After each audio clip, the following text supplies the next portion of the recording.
Olá, abençoados! Sejam todos bem-vindos ao canal da Graça Pura. Eu me chamo André Pimentel. Agora é a hora da palavra.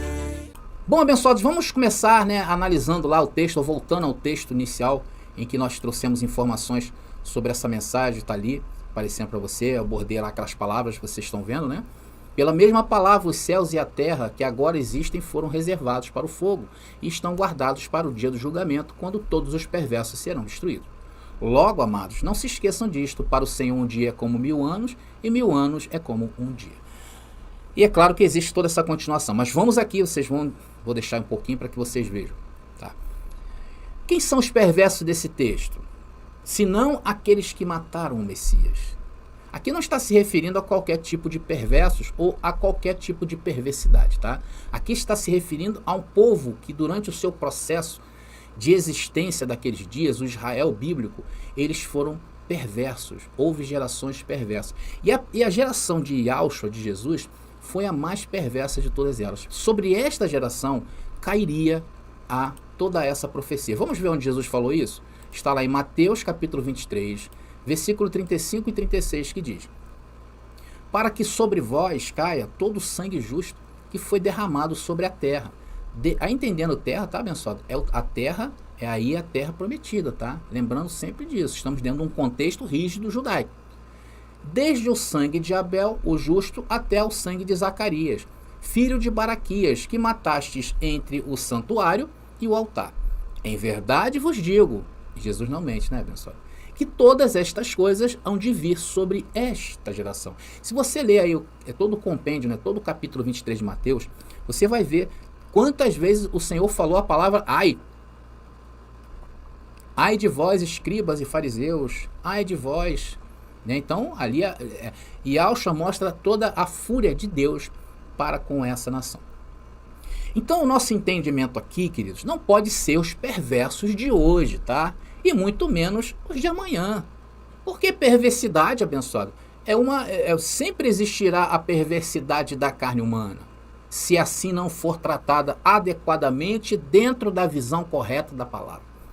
Porque se for assim, a Bíblia se perde no tempo e espaço, e não estaríamos sendo sinceros nem com a palavra e nem com vocês, se eu quisesse futurizar isso aqui, tá? Entendeu, abençoado? Isso está ligado intimamente e eternamente ao povo de Israel, o Israel bíblico. Então estamos entendidos essa primeira parte dessa mensagem? Vamos prosseguir então. Vamos agora analisar a expressão que Pedro usa ali, dizendo que um dia para o Senhor é como 1000 anos, e 1000 anos como um dia. O que Pedro estava dizendo aqui, queridos? Será que Pedro estava dizendo que aquilo ali poderia se cumprir tanto naquele momento como em 1000 anos? Contrariando assim o que Yahshua disse que seria para aquela geração e que acabamos de ver? Claro que não. Pedro foi fiel ao que ouviu do mestre Yahshua. Irmãos, a verdade é que poucas passagens sofreram mais com erros de construção do que essa que estamos analisando. Pois se considerarmos que todos, desde o Antigo Testamento, falaram de um juízo para Israel, passando por Yahshua, que marcou até que seria em 40 anos esse acontecimento, passando pelos seus discípulos, passando pelo apóstolo Paulo, todos, sem exceção, falaram que numa brevidade desses eventos. Agora, imaginem que Pedro aqui, solitariamente, usando esse versículo para anular a brevidade de que seriam esses tempos, dizendo que isso poderá acontecer em qualquer tempo. Porque é assim que o sistema trabalhou, esses versículos. Ele pode acontecer a qualquer tempo. Se Pedro estivesse falando isso, meus irmãos, Pedro seria um traidor daquilo que ele mesmo mais tarde iria morrer sendo perseguido. Ou seja, é claro que Pedro não está dizendo que isso pode acontecer a qualquer momento. É incompatível pensar assim dentro das Escrituras. Mas fora dela, e é isso que a tradição fez e faz, e os ateus de baixo entendimento fizeram. Os futuristas usaram essa passagem para causar pânico na vida das pessoas e fragilizarem elas em todas as áreas para se beneficiarem. É igual o urubu, come a carniça, mata e come a carniça. Não que o urubu mate, mas o carniceiro é o urubu. e os ateus para dizer que a Bíblia é uma farsa. E ambos estão sinceramente errados. Pedro, meus irmãos, sendo conhecedor da lei e dos profetas, buscou esse entendimento para escrever sua carta dentro onde? Da Taná, que é a Bíblia judaica. Aqui ele faz uma alusão às palavras do salmista, nas quais ele contrasta a brevidade da vida humana com a eternidade da existência divina. Né? Vamos ler esse versículo, se encontra em Salmos, número 90, versículo 4, que diz o texto: 1000 anos à sua vista são apenas como ontem, quando já passou. Como entendemos essa palavra aí do salmista, queridos? Como poesia, não é? E uma linguagem simbólica e estritamente judaica. Era muito comum entre eles usarem expressões máximas. Era comum para o judeu fazer isso. O número 6 também é amplamente usado dentro do meio judeu. O número 7. Até existe, vocês já sabem disso porque eu já falei uma mensagem aqui nesse canal, que cada letra do alfabeto hebraico corresponde a um número. Existe a numerologia hebraica, é muito utilizada até por famosos, né, que mudam seus nomes de acordo com essa numerologia. A Cabala, por exemplo, também, que é um lado místico até hoje, usado dentro de Israel.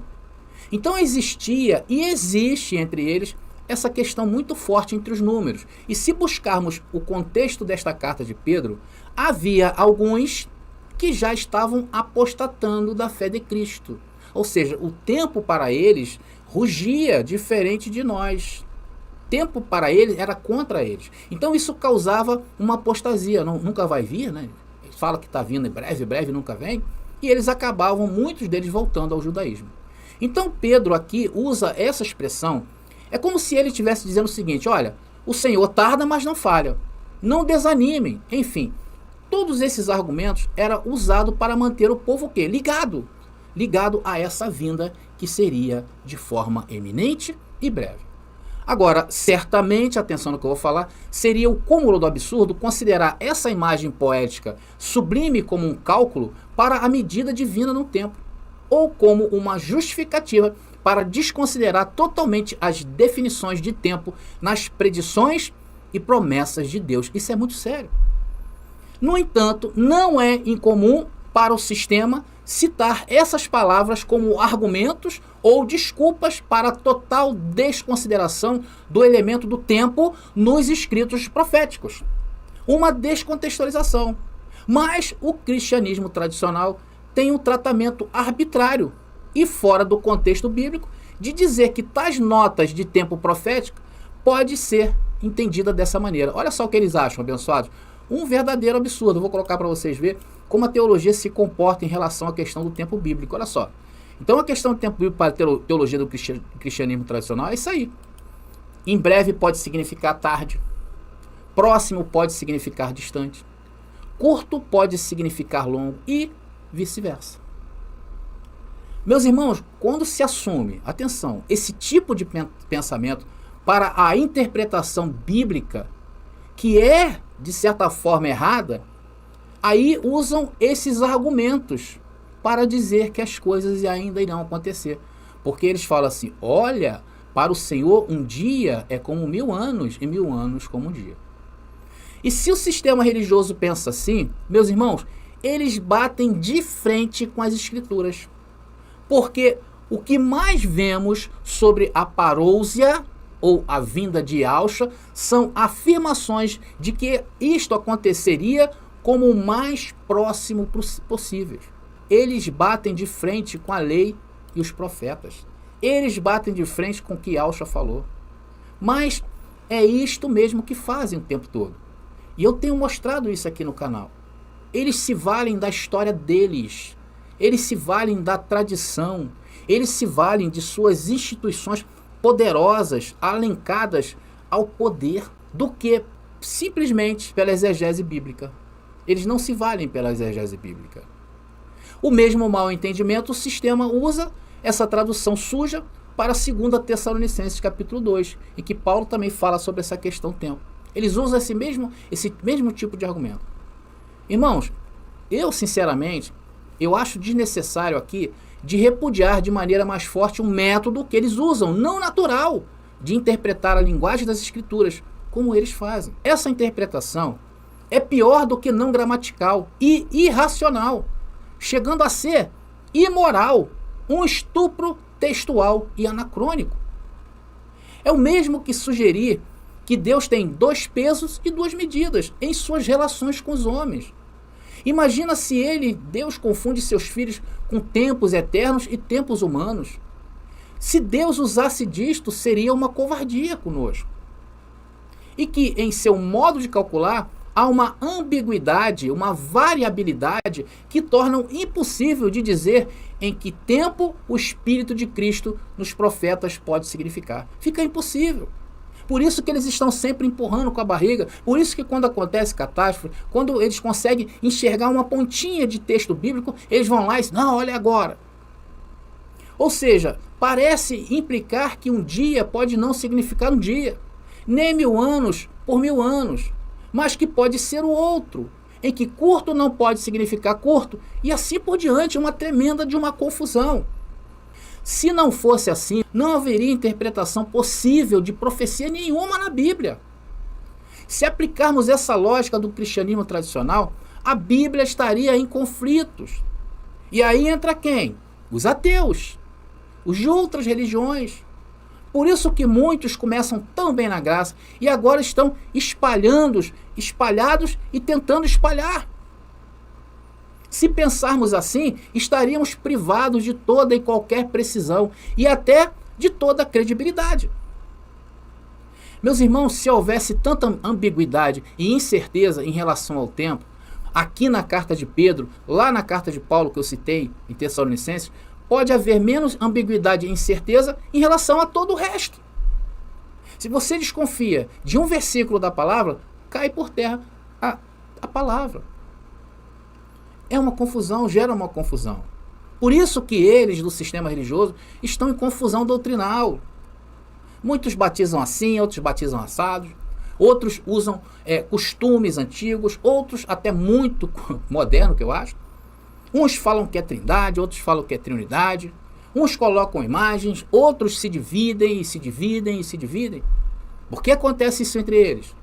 É a ambiguidade que eles veem em suas interpretações. Cada um traz o seu conceito, mas nenhum deles dentro das Escrituras. A própria Escritura, no entanto, não dá importância a esse método de interpretação. Por quê?